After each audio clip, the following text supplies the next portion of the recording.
할렐루야. 오늘 예배 오신 분들 진심으로 환영합니다. 특별히 오늘은 자녀 축복주일인데요. 우리 교회의 자녀들, 자녀 같다 싶은 주변에 있는 사람 한번 둘러보시죠. 네. 더군다나 어린이에 가까운 우리 자녀, 또 몇 명 보이네요. 그죠? 우리 귀한 아이들, 교회의 일꾼으로, 하나님 나라의 일꾼으로 잘 자라가기를 소망하면서 우리 박수로 한번 격려하면 좋겠습니다.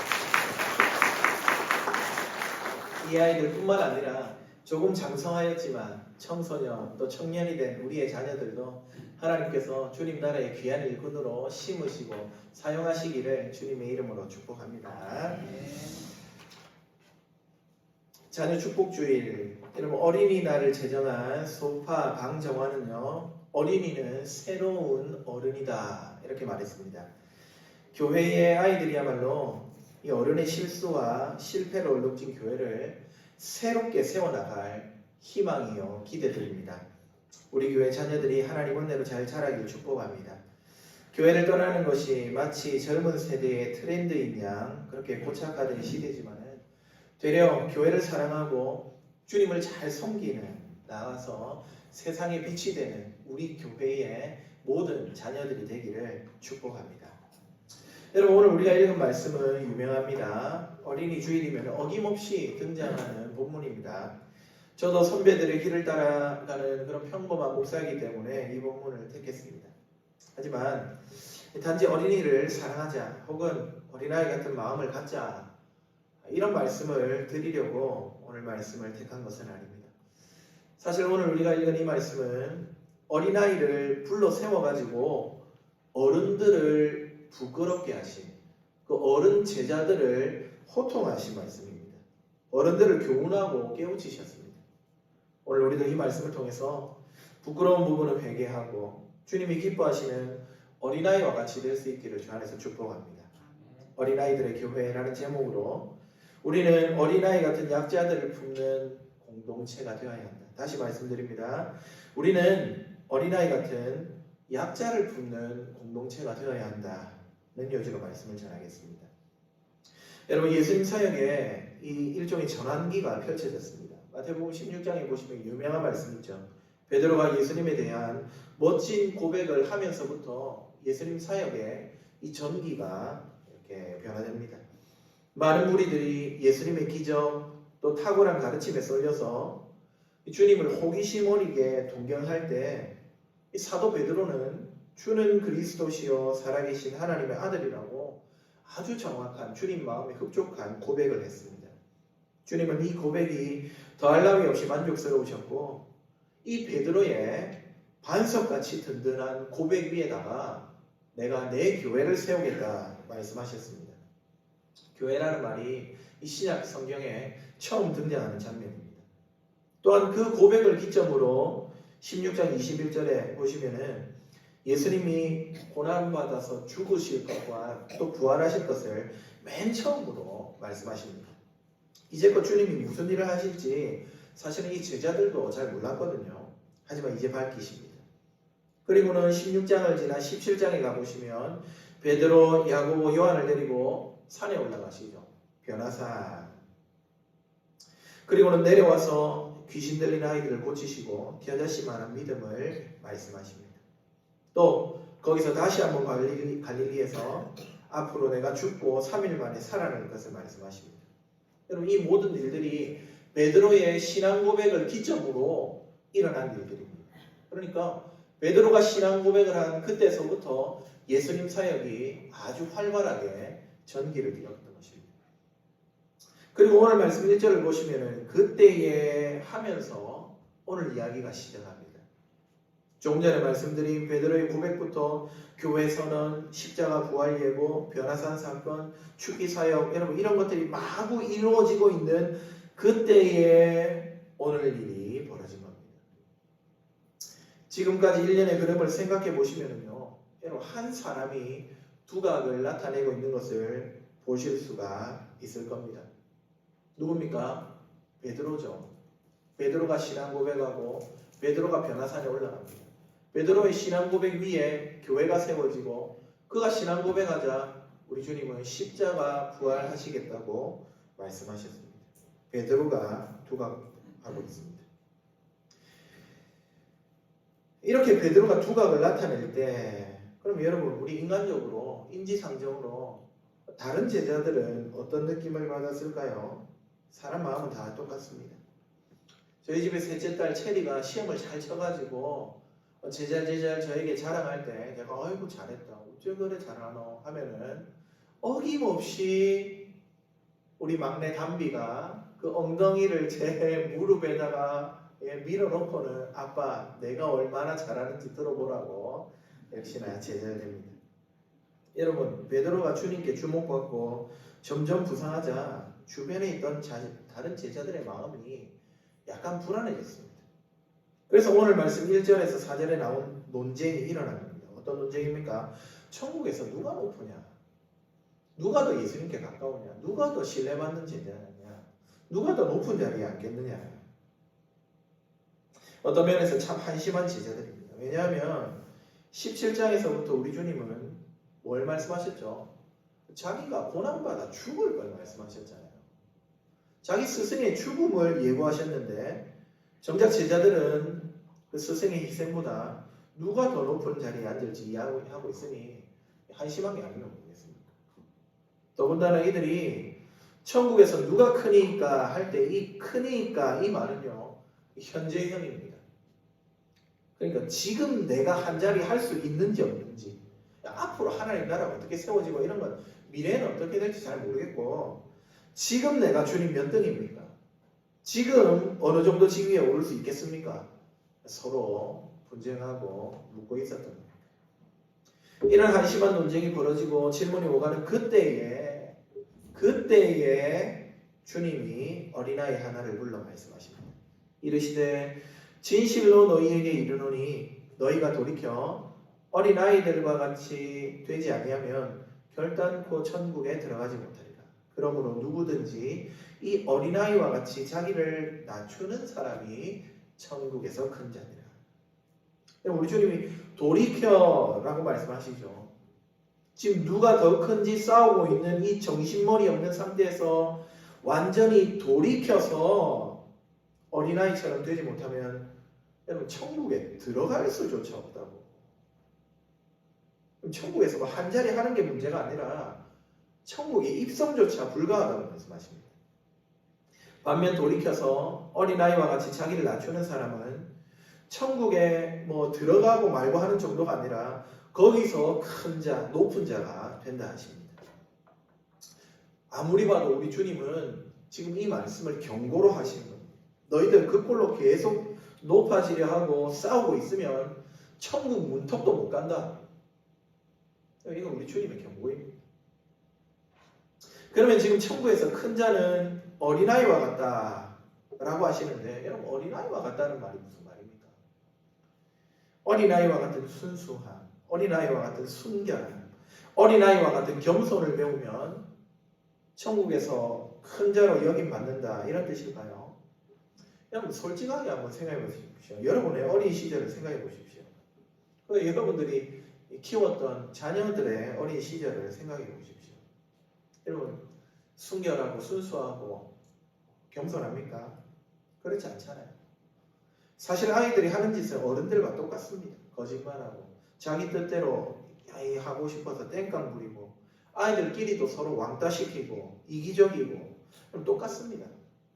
그저 어른들보다 이 규모가 좀 작다 보니까 이 문제가 많이 불거지지 않을 뿐입니다. 우리 교회에도 여기 아이들 몇 있죠.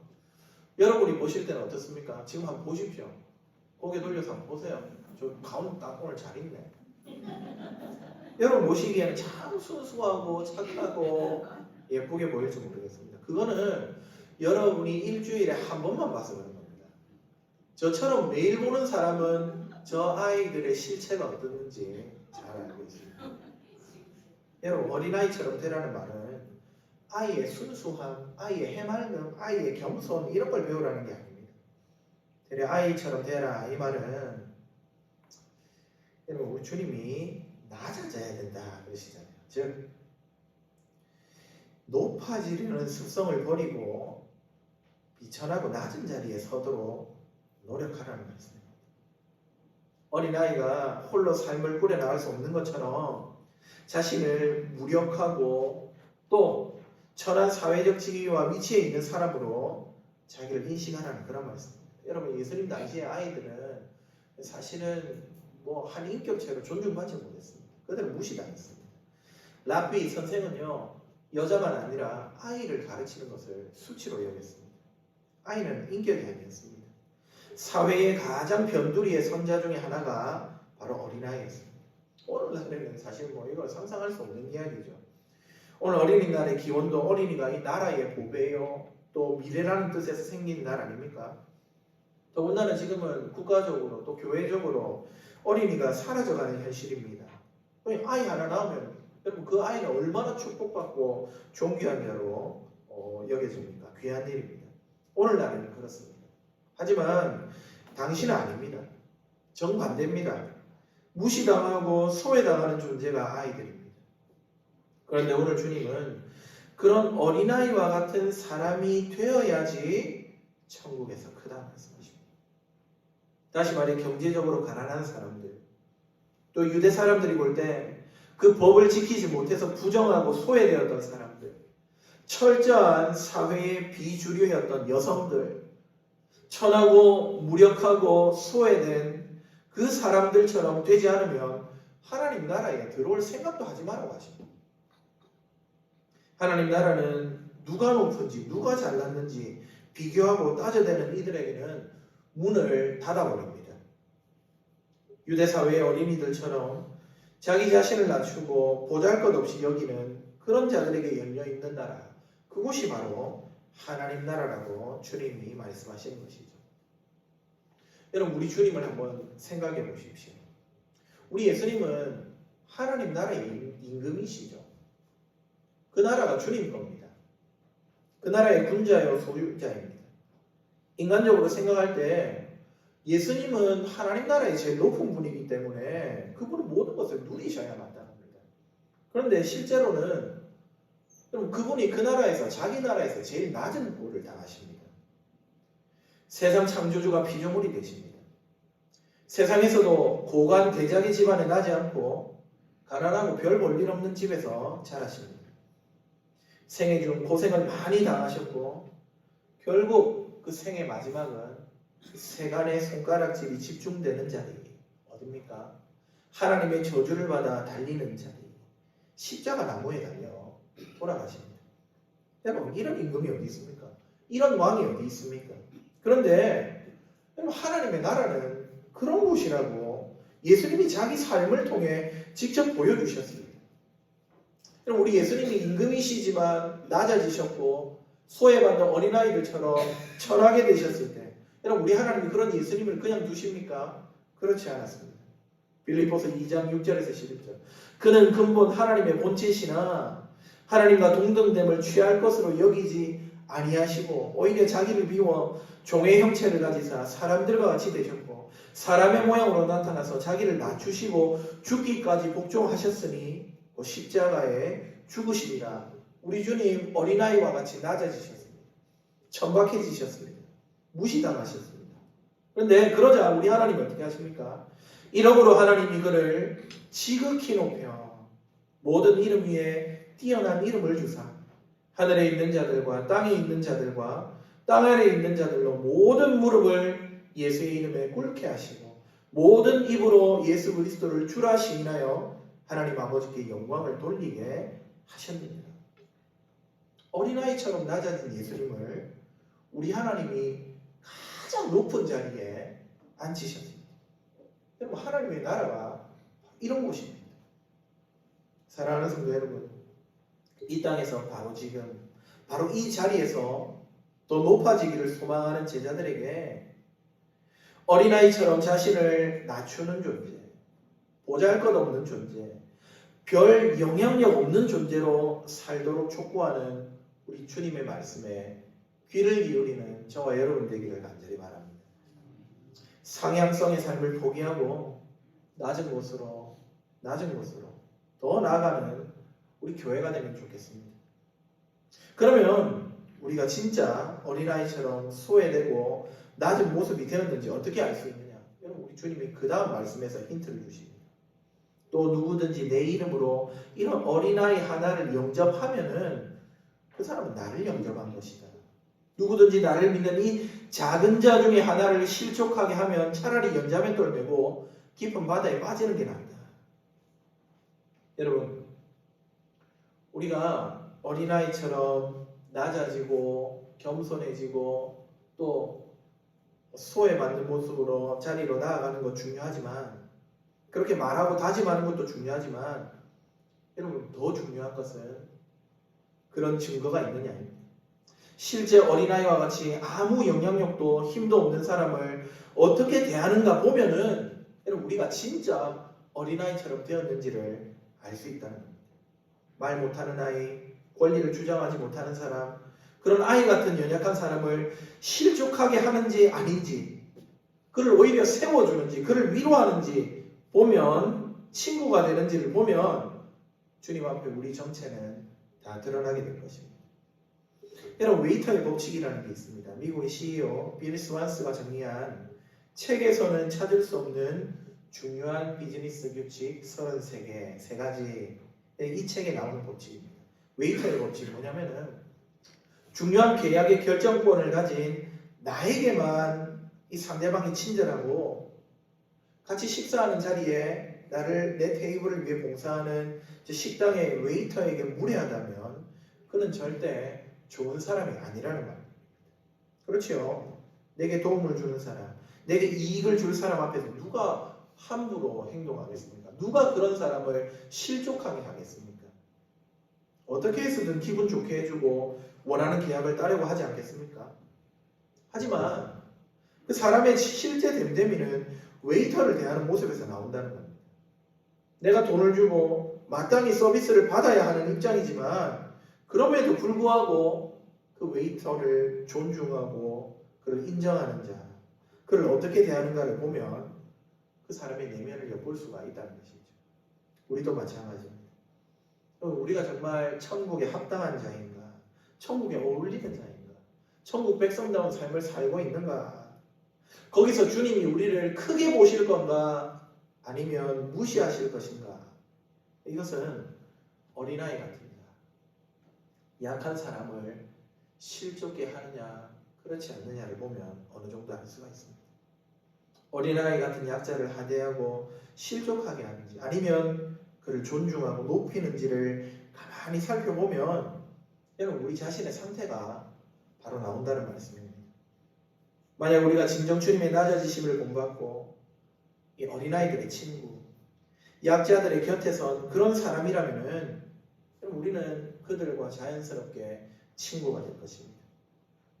자기 자신이 진심으로 그 약자들과 똑같은 나도 어린아이다 라는 존재로 인식한다면 여러분 그들의 친구가 될 수 있습니다.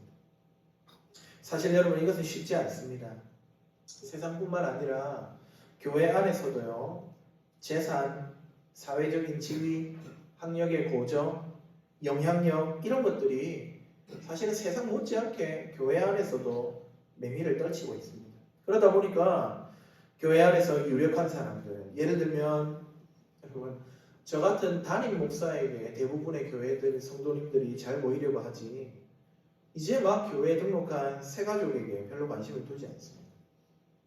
명절에 담임 목사는 선물도 받고 봉투도 받는데 부교역자들은 썰렁합니다. 우리 교회 얘기는 아니죠. 보통 일반적으로 그렇다는 겁니다. 우리 교회는 담임 목사도 썰렁합니다. 우리 교회는 담임 목사 혼자밖에 없으니까 저한테 잘 하시면 되는 거 아닙니다. 여러분 제가 무슨 말 하는 겁니까? 다들 그렇게 유력하고 이름 있는 사람, 영향력 있는 사람, 나에게 도움이 될 만한 사람 곁에 몰린다는 겁니다. 그런데 교회라고 별반 다르지 않다는 거죠. 사랑하는 여러분, 우리는 누구의 친구입니까?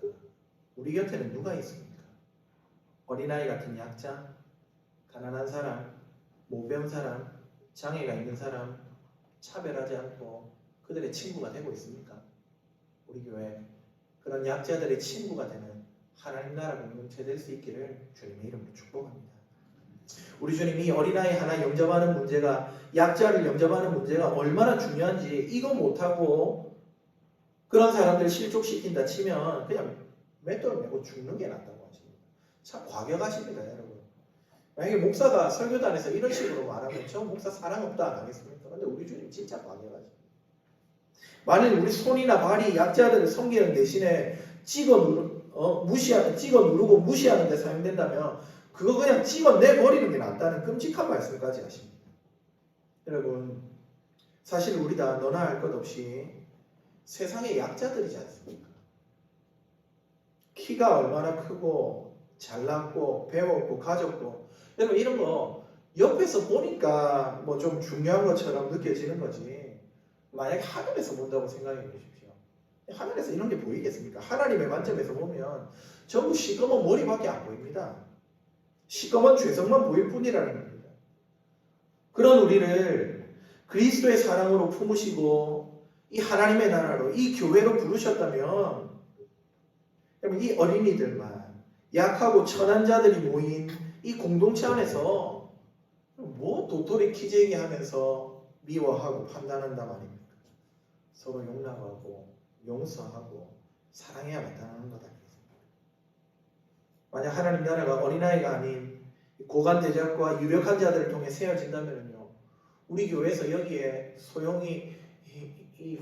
소용이라는 말이 조금 그렇지만 우리 교회에서 뭐 지금 계신 분들 중에 뭐 크게 도움 될 만한 사람 누가 있겠습니까? 11조 100만원 1000만원씩 하는 사람들이 장로해야죠. 제일 좋은 학벌 가진 사람이 교회 우두머리가 돼야죠. 하지만 교회는 그런 곳이 아닙니다. 하나님 나라는, 교회는 어린아이들을 위한 곳입니다. 어린아이 같은 자들이 세워가는 곳입니다. 고린도전서 1장 26절에서 29절. 형제들아, 너희를 부르심을 보라. 육체를 따라 지혜로운 자가 많지 아니하며 능한 자가 많지 아니하며 문벌 좋은 자가 많지 아니하도다. 그러나 하나님께서 세상에 미련한 것들을 택하사 지혜 있는 자들을 부끄럽게 하게 하시고 세상에 약한 것들을 택하사 강한 것들을 부끄럽게 하려 하시며 하나님께서 세상에 천한 것들과 멸시받는 것들과 없는 것들을 택하사 있는 것들을 폐하려 하시나니 이는 아무 육체도 하나님 앞에서 자랑하지 못하게 하려 하십니다. 하나님의 나라는 지혜 없고 약하고 천하고 멸시받는 자들, 즉 우리 같은 사람을 통해 세워가는 줄 믿으시기 바랍니다. 그러므로 사랑하는 여러분, 도토리 키재기 그만하고 이제 서로 용납하고 용서하는 우리 모든 성도님들 되시기를 주님의 이름으로 축복합니다. 우리가 하나님 나라에 합당한 어린아이와 같은 존재가 되었다라는 것을 증명할 방법은 그저 약자를 선대하고 서로 사랑하는, 서로 용납하는 그 외에는 어떤 방법도 없습니다. 하나님 형상대로 지음받은, 그러나 이 세상에 짓눌려서 한숨 쉬고 울고 아파하고, 사실 그래서 어디 기댈 곳이 없으니까 우리 몸된, 주님의 몸된 교회로 다들 나온 것 아닙니까?